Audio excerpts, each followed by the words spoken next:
After throwing a pick that set up a Chicago touchdown, Kaepernick allegedly used the N-word in addressing Lamar Houston. According to Fox Sports, Kaepernick was penalized on the field and later fined more than $11,000 for the alleged slur, but denied saying anything and will appeal the fine. Right now, we welcome back to the desk Nate Burleson, 11-year NFL veteran, current free agent wide receiver. What's your reaction to this? Well, allegedly, I'll just say allegedly. I'm going to say this. I don't think that he's the first player to use the N-word over these first few weeks of the season and even in preseason. And he's allegedly not going to be the last. My concern is, how do you pinpoint who's saying what on the field? You know what, there's a handful of reps and 22 guys on the field at a time yelling and screaming. You got the fans yelling and screaming. There's talk going back and forth before, during, and after every single play. Unless you have this guy mic'd up in HD, I don't see how you can say that he was individual. And they even said that, obviously, he denied it, and who he was talking to said that that word wasn't said. So for me, it's just alarming and concerning that they're going to pick out Kaepernick. Maybe I'm partial because he's a UNR guy. I'm a UNR guy, and I'm a big fan. And he got a lot of flack for his tattoos, and he's changing the mode of what NFL quarterback looks like. So I hope that they don't have this wrong in the sense that they're just taking a black quarterback who maybe they thought said it, and they're fining him. $11,000 is hefty. I got in a fight early in my career, and I only got fined $7,500. So this is a tricky fine and a tricky rule that they kind of implemented, because I feel like 100% of the time, this is going to get appealed by players. There's no guy that's going to say, oh, okay, well, you got me. You caught me.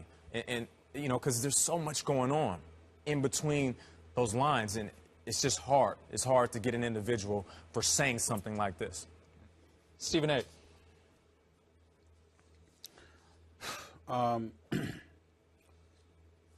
First of all, the rules are the rules.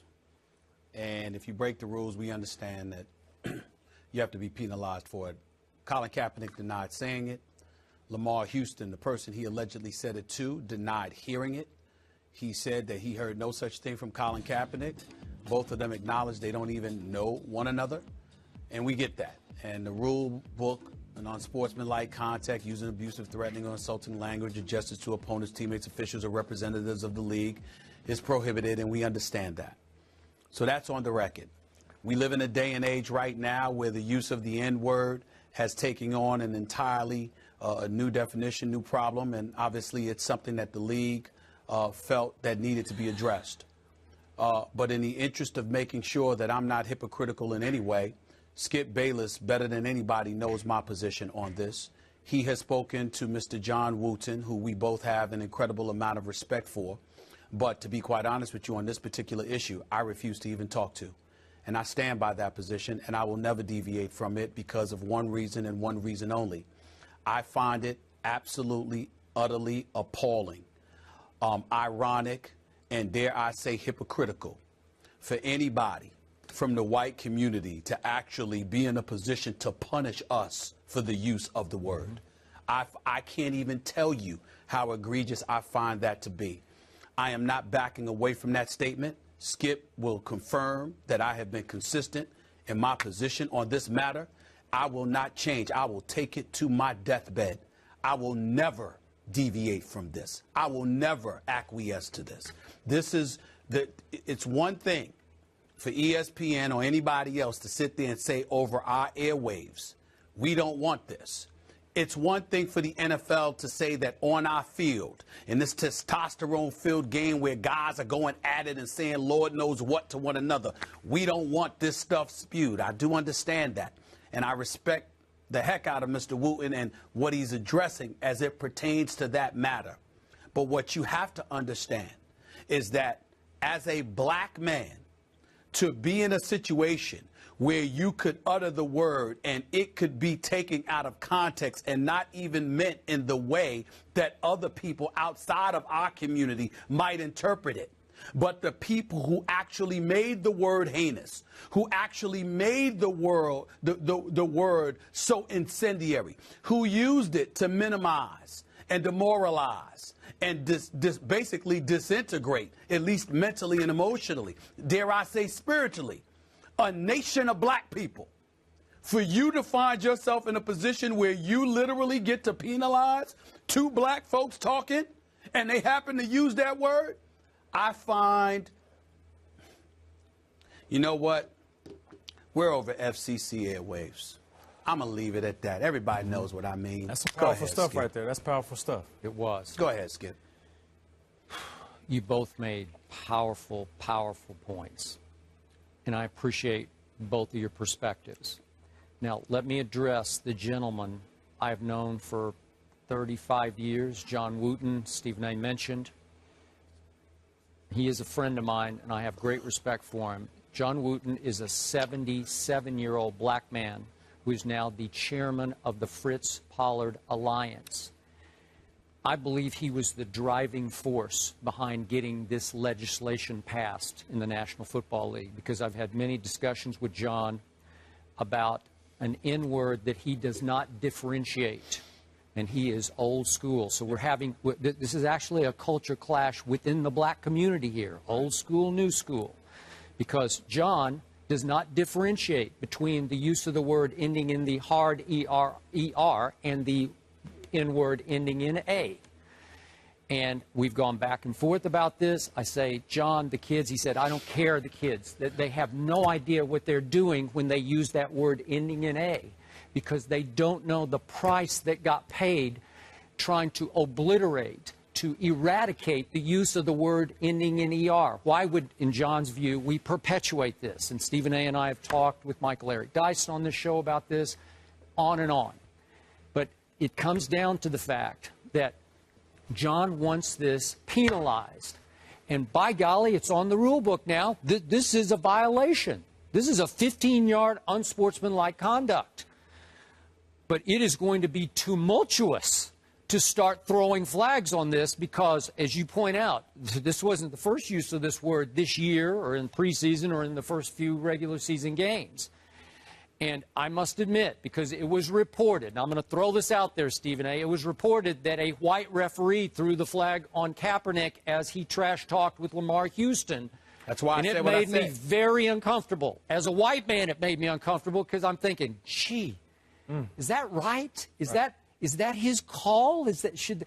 And again, you have to empower all the referees, black or white, to throw the flag. Yeah. And you can't say, well, only the black referees can throw the flag, because that's not going to work. If you're really going to police the use of this word, you have to let all the officials have the right to throw the flag. Am I right? Yeah, you're right. Even though it's not. Yes. It's the spirit of the rule is not right. That's just me as a white man. It makes me highly uncomfortable that a white man would be able to throw a flag on that, because I'm sure Colin Kaepernick is going to say, man, I don't know about that. Right. Does he really, does he have that right? Does he understand? Yes. Does he get it? Skip. Yes. Skip, Nate, may I interject? Skip Bayless, you just crystallized my point. You are a 62-year-old white dude from Oklahoma City, and I don't care what anybody says about Skip Bayless, Nate Burleson. Let me tell you something right now. This is one of the most fair-minded white dudes I've ever encountered in my life. His sensitivity towards issues that affect our community. I've known the man sitting next to you for 17 years. It's the only reason I do this show, because I know him. Because Skip knows I got a lot of other things I could be doing than sitting up here every morning with him. But because it's him, which is why I do this show, because of his level of sensitivity and how conscientious he is. That's why I love him. But let me be clear. The fact that you, Skip, feel so uncomfortable with the flag that was thrown against Colin Kaepernick, which led to the $11,000 fine, is exactly my point. And it is exactly my problem with Mr. Wooten. There is no doubt that this man has put in his work, more work than I could ever hope to. You know how much I respect and revere my elders. I was raised correctly. My mama taught me how to respect my elders. I am in no way trying to disrespect the great John Wooten, the conscientious John Wooten, and the tireless work that he's put forth on a multitude of causes. I applaud this man. I respect him. My issue is that with a lot of old school guys like himself, they're set in their ways, and that's fine. But they got a problem when you're set in your ways, but you differ from them, especially when you're younger. They just dismiss what you have to say as if it has no context. And I disagree with that. Because if you spent time educating a nation of youth younger than you, which John Wooten to some degree has done, then you have to respect the fact that there's a level of intellect that we bring to the table too. And maybe, just maybe, we should be listened to and we should be heard.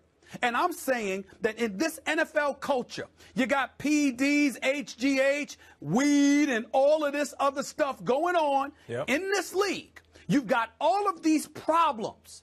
And here you are, knowing what a battle it is, what environment John Wooten was a part of, Skip, that facilitated individuals feeling the need to take what you call the most heinous word in the American lexicon and finding a way to twist it. I don't differentiate between the ER and the A.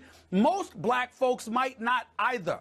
But what we have that he doesn't appear to have is a level of sensitivity to the environment in which they were raised, what they were accustomed to, what ultimately became habit, and how you have to fight through that on an everyday basis. It's a challenge. If they came on ESPN, Skip, I sincerely doubt that they're going to utter that word on national television for a sports show while talking. But while they're on the football field throwing elbows and body slamming each other and doing all of this stuff, might that word come out? Maybe so. Instead of worrying about the word, why don't you take the mics off of them so nobody has to hear it? How come you can't do that? But they don't want to do that because that would interfere with what the league is doing to appeal to the masses, because we want to hear the players banging their bodies and spewing their rhetoric and going all out. So you want to do it for your benefit financially off of these players, while at the same time victimizing them, because in the heat of battle, they might utter a word they shouldn't utter. And then on top of it all, you're going to get a white referee to penalize them for doing it too? I understand that he has to do it because all the referees have to have that power. Your point is made, Skip. But think about that. A white person is going to sit up there and look at two black dudes on the field and say, you can't say this to one another. Here's a flag, and oh, by the way, a fine is coming to take money out your pocket, and John Wooten is at front and center for that? I find it egregious and appalling. I'll take it to my deathbed. I'll die having that position. That is wrong. Very well stated. It is wrong. Very well stated and very well powerfully done. stated there. Stephen A. Smith, perfect spot to leave it right there.